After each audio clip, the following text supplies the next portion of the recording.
హయాత్ నగర్ కోంట్లూరులో విషాదం చోటు చేసుకుంది. Telangana tribal welfare residential junior కళాశాల విద్యార్థిని సౌమ్య ఉరివేసుకుని ఆత్మహత్యకు పాల్పడింది. ఇంటర్ ద్వితీయ సంవత్సరం చదువుతున్న సౌమ్య ఆత్మహత్య ఘటనపై కుటుంబ సభ్యులు, బంధువులు ఆగ్రహం వ్యక్తం చేశారు. కులం పేరుతో దూషించడం వల్లే తమ కూతురు చనిపోయిందని ఆరోపించారు. దీంతో హాస్టల్ వద్ద ఉద్రిక్తత పరిస్థితులు నెలకొన్నాయి. కళాశాల భర్త ప్రభుత్వం ఉద్యోగి కావడంతో తమను భయభ్రాంతులకు గురి చేస్తున్నారంటూ బాధిత కుటుంబం తమకు న్యాయం చేయాలని వేడుకుంటున్నారు.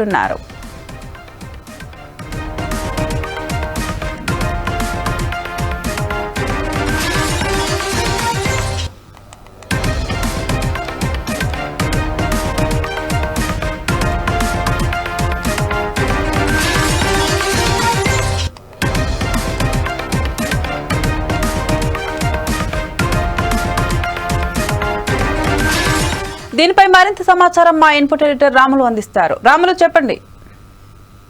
శ్రీలత హయత్ నగర్ గుంటూరులోని Telangana tribal welfare residential junior కళాశాలలో గర్ల్స్ హాస్టల్కి సంబంధించిన దాంట్లో విద్యార్థి ఆత్మహత్య చేసుకోవడానికి కలకలం రేపుతుంది. విద్యార్థులంతా ఈ ఇష్యూ పైన ఆందోళన చెందడం జరిగింది. ఎందుకు శ్రీలత ఆత్మహత్య చేసుకుంది అనే విషయంలో విద్యార్థులకు ఇంకా తెలియలేదు. హాస్టల్లో ఉరివేసుకొని ఆత్మహత్య పాల్పడ్డ సౌమ్య అనే విద్యార్థి ఎందుకు, ఏ సమస్యల నుంచి ఆత్మహత్య చేసుకుంది ఏంటి అనేది ఇంకా తెలియాల్సి ఉంది. హాస్టల్లో ఇంటర్ 2వ సంవత్సరం చదువుతున్న సౌమ్య తక్కువ కులం పేరుతో దోషించడం వల్ల ఈ ఆత్మహత్య చేసుకుందని, వారి కూతురు చనిపోయిందని అటు బంధువులు కానీ ఇటు తల్లిదండ్రులు కానీ కూడా ఆరోపణ చేస్తున్నారు. హాస్టల్ వద్ద కూడా తల్లిదండ్రులు పెద్ద ఎత్తున ఆందోళన చేయడం జరిగింది.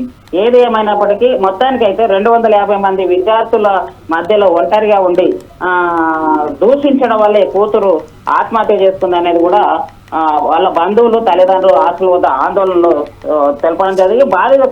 బాధిత కుటుంబాలకు సంబంధించి ఎవరికన్నా ఒకరికి గవర్నమెంట్ ఉద్యోగం ఇవ్వాలని కూడా ఒక డిమాండ్ రావడం జరిగింది. ప్రిన్సిపల్